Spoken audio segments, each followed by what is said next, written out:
Hello दोस्तों, कैसे हैं आप लोग। एक बार फिर से स्वागत है आप सभी लोगों के अपने चैनल सपोर्टिंग आप फार्मेसी में। दोस्तों, जैसा कि आप लोग जान रहे हैं, बी फार्मेसी 7 सेमेस्टर वालों का हम लोगों ने इंस्ट्रूमेंटल मेथड ऑफ एनालिसिस का यूनिट 3 स्टार्ट कर दिया है। और यूनिट 3 में हम लोगों ने 3 लेक्चर में पेपर क्रोमेटोग्राफी तक टोटल पढ़ के कंप्लीट कर लिया है। बस एक लेक्चर, एक छोटा सा टॉपिक आप लोग का बचा हुआ है, जो कि है इलेक्ट्रोफोरेसिस, जिसमें हम लोग introduction, factor affecting electrophoretic mobility, technique of paper gel capillary electrophoresis application, इतना पढ़ के बहुत ही आसान तरीके से आप लोग का यूनिट 3 आज के ही लेक्चर में दोस्तों हो जाएगा कंप्लीट। तो वीडियो को पूरा देखना। अगर आप लोग को कहीं पे कुछ समझ में ना आए तो कमेंट बॉक्स में जरूर बताना। और बहुत जल्द आप लोग को सभी नोट्स आपके अपने सपोर्टिंग ऑफ फार्मेसी के टेलीग्राम ग्रुप में अपलोड हो जाएंगे PDF। तो दोस्तों, सबसे पहले हम लोग समझेंगे कि इलेक्ट्रोफोरेसिस का मतलब क्या होता है। इलेक्ट्रोफोरेसिस हमारा होता क्या है, ठीक। तो इसका थोड़ा सा चलिए तोड़ के पढ़ते हैं। इलेक्ट्रोफोरेसिस हमारा जो होता है बेसिकली 2 वर्ड से मिलकर बना होता है। कौन कौन से, देखिए, इलेक्ट्रो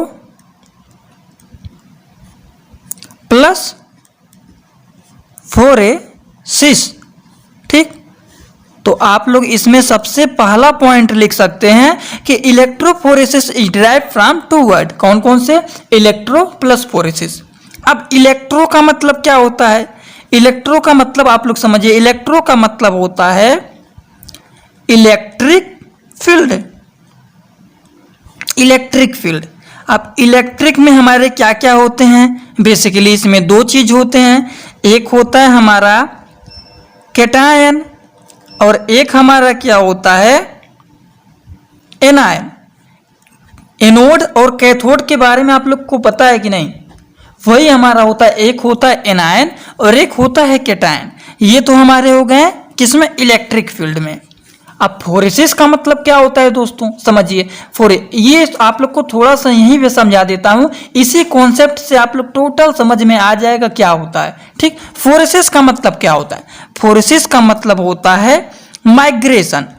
अब माइग्रेशन का मतलब क्या होता है, ये भी बहुत बड़ा कंफ्यूजन हो गया कि माइग्रेशन, सेपरेशन नहीं बोलेंगे, इसको माइग्रेशन बोलेंगे। सेपरेट का मतलब हो गया अलग करना, कोई भी चीज है उसको अलग कर दिया जाए, लेकिन इसको माइग्रेशन करना, माइग्रेट करने का मतलब क्या हो गया।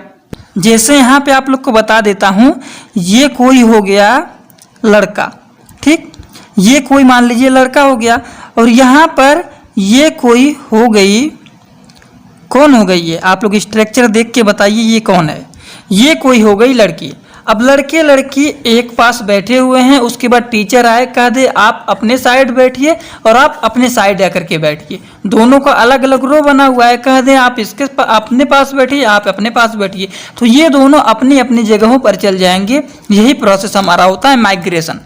अब ये आप लोग को क्यों बताया हूँ, जैसे कि मान लीजिए कैटायन और एनायन सब एक ही में मिक्स हैं, ठीक, सब एक ही में मिक्स हैं। उसके बाद ये मूव कर दिया जाए, यहाँ पर आ जाए ये, और यहाँ पर प्लस प्लस आ जाए, अपनी जगह पर प्लस अलग हो जाए और माइनस अलग हो जाए। तो यही प्रोसेस हमारा होता है दोस्तों माइग्रेशन का। अभी तक थोड़ी बहुत आप लोग का कॉन्सेप्ट क्लियर हो गया होगा कि इलेक्ट्रोफोरेसिस का मतलब क्या होता है। अब आप लोग इनके डिफिनीशन अगर जान जाएंगे तो पूरा का पूरा आप लोग को समझ में आ जाएगा। ये आप लोग को नहीं बनाना है एग्जाम में, आप लोग को ये बनाना है कैटायन एनायन अलग अलग जगहों पर मूव कर जाते हैं, यही हमारा होता है फोरेसिस। चलिए दोस्तों, अब देखते हैं हमें किस तरीके से क्या क्या लिखना है।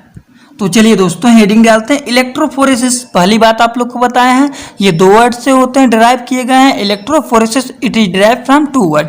कौन कौन से, इलेक्ट्रिक फील्ड और माइग्रेशन। इलेक्ट्रिक फील्ड का मतलब हो गया एनायन कैटायन, और माइग्रेशन का मतलब बता दिया हूं आप लोग को। तो क्या होता है ये, इसको किस तरीके से लिखेंगे। सबसे पहला पॉइंट आप लोग लिखेंगे कि ये क्रोमेटोग्राफिक टेक्निक होता है, जो कि क्या होते हैं, चार्ज मॉलिक्यूल के मिक्सचर होते हैं, जो कि क्या होते हैं दोस्तों, जब हम इन्हें इलेक्ट्रिक फील्ड में प्लेस करते हैं तो ये अपने साइज के अनुसार, अकॉर्डिंग टू साइज, ये क्या हो जाते हैं, सेपरेट हो जाते हैं। तो क्या लिखेंगे, it is a chromatographic technique by which a mixture of charge molecule, जो कि चार्ज मॉलिक्यूल के एक मिक्सचर होते हैं जो कि सेपरेट होते हैं साइज के अनुसार। जब हम इलेक्ट्रिक फील्ड में इसको क्या करते हैं, प्लेस करते हैं, तब ये अपने साइज के अनुसार दोस्तों क्या हो जाते हैं, सेपरेट हो जाते हैं। जैसे एनायन अलग हो जाएगा, कैटायन अलग हो जाएगा, ठीक। वही प्रोसेस हमारा ये होता है। इसमें एक पॉइंट और लिख सकते हैं, सेपरेशन जो होता है ये बेस्ड होता है माइग्रेशन के ऊपर, चार्ज मॉलिक्यूल के ऊपर।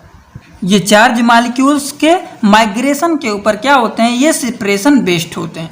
ठीक, अब आप लोग को इतने दो बातें तो एकदम अच्छे तरीके से समझ में आ गई होंगी। अब तीसरे पॉइंट की बात करते हैं, क्या it is use for separating and analysing biomolecules. ये जो होता है सेपरेट और बायोमॉलिक्यूल्स को एनालाइज करने के लिए यूज किया जाता है। जैसे डीएनए हो गए, आरएनए हो गए, प्रोटीन हो गए, न्यूक्लिक एसिड हो गए, प्लाज्मिड हो गए। ठीक, ये सब होते हैं क्या करने के लिए, सेपरेट एंड बायोमॉलिक्यूल्स को एनालाइज करने के लिए। और इसमें छोटा सा एक पॉइंट लिख दिया हूं कि जो इनके प्रॉपर्टीज होते हैं वो कन्वर्ट हो जाते हैं किसमें, एनायन और केटायनिक फॉर्म में। एनायनिक फॉर्म में और केटायनिक फॉर्म में ये कन्वर्ट हो जाते हैं। शायद आप लोग को छोटा सा यहाँ पे दिख रहा होगा, नहीं तो नहीं दिख रहा है तो कोई बात नहीं। बात करते हैं इनके प्रिंसिपल की। इंट्रोडक्शन पूरा हम लोगों ने समझ लिया, क्या होते हैं क्या नहीं होते हैं। ठीक, देखिए principle, an electrophoresis system consist होते हैं दो electrode of opposite charge connect by the, connect होते हैं किसके द्वारा, conducting medium is called as electrolyte. दो अपोजिट इलेक्ट्रोड होते हैं जो कि क्या होते हैं, कनेक्ट होते हैं कंडक्टिंग मीडियम के द्वारा, जिसे हम लोग इलेक्ट्रोलाइट कहते हैं। The ion migrate different seeds based होते हैं देयर साइज एंड नंबर के ऊपर। ठीक, चार्ज दे कैरी। इसका एक फार्मूला होता है जो कि V इक्वल टू एम, जिसको हम लोग कहते हैं V इक्वल टू वेलोसिटी या मोबिलिटी हो गया, E हो गया field strength, electric field strength. अब इसमें किसी को कोई डाउट नहीं होना चाहिए। इंट्रोडक्शन प्रिंसिपल हम लोगों ने पूरा डिस्कस कर लिया। चलिए थोड़ा सा फैक्टर अफेक्टिंग बात कर लेते हैं, क्या होते हैं फैक्टर अफेक्टिंग, कौन कौन से इसमें। देखिए दोस्तों, हेडिंग डालेंगे फैक्टर अफेक्टिंग इलेक्ट्रोफोरेटिक मोबिलिटी, जिसमें हमारे होते हैं, देखिए इलेक्ट्रोफोरेटिक मोबिलिटी का भी एक फार्मूला होता है जो कि शायद आप लोगों को यहाँ पर दिख रहा होगा, दिख रहा है कि नहीं। Electrophoretic mobility equal to mu equal to Q upon 6 pi R eta. ठीक, नहीं दिख रहा है तो मैंने बोल दिया, आप लोग लिख लेना।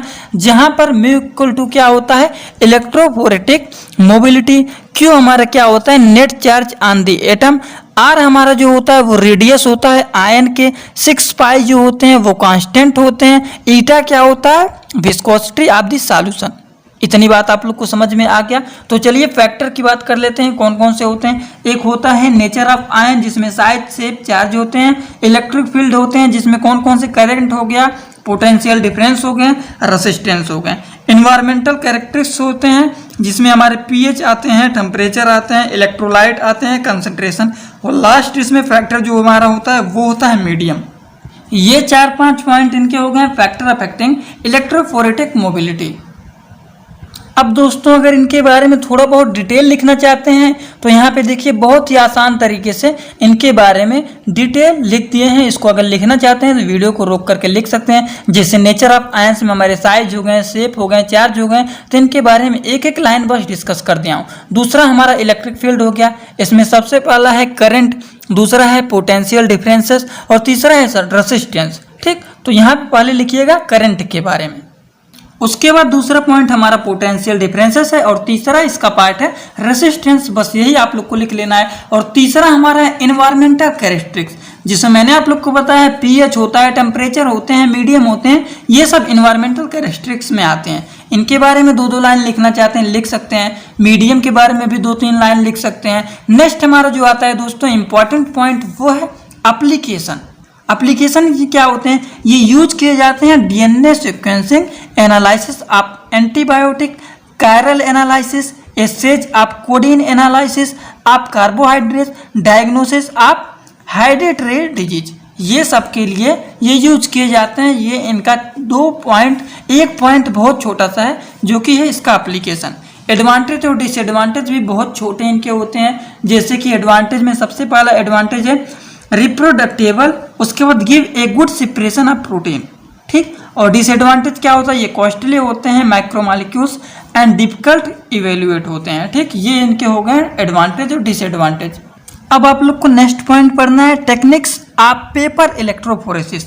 अब देखिए पेपर क्रोमेटोग्राफी के बारे में आप लोग को पहले वाले लेक्चर में, इसके पहले वाले लेक्चर में बताया हूँ। अगर आप लोग वो देखें हैं तो आप लोग को बहुत ही आसान तरीके से ये समझ में आएगा। क्या होता है, इस टाइप के इलेक्ट्रोफोरेसिस एक फिल्टर पेपर होते हैं having a slide absorption capacity and uniform pore size use किए जाते हैं and supporting medium for separation of sample under the influence of N applied electric field. ठीक, और इसे क्या किया जाता है, अप्लाइड किया जाता है इलेक्ट्रिक फील्ड में। ये तो सबसे पहला पॉइंट हो गया। चलिए दूसरे पॉइंट की बात कर लेते हैं। देखिए स्ट्रिप के फिल्टर पेपर जो होते हैं मॉइस्चराइज होते हैं बफर के साथ and ends of the strip and impressed into A buffer reserves containing the electrode and the sample जो होते हैं सैंपल स्पॉट होते हैं in the centre of the paper high voltage में अप्लाई किए जाते हैं एंड सपोर्ट माइग्रेट होते हैं अकॉर्डिंग टू देयर चार्ज के अनुसार क्या होते हैं, ये माइग्रेट हो जाते हैं सपोर्ट। एंड आफ्टर इलेक्ट्रोफोरेसिस के बाद ये क्या होते हैं, कंपोनेंट सेपरेट कर सकते हैं आप लोग किससे, डिलेटेड बाय द वेरिटी, किसके द्वारा कर सकते हैं, वेरिटी ऑफ स्टेनिंग टेक्निक, जो कि डिपेंड होते हैं अपॉन देयर केमिकल आइडेंटिफाई के ऊपर।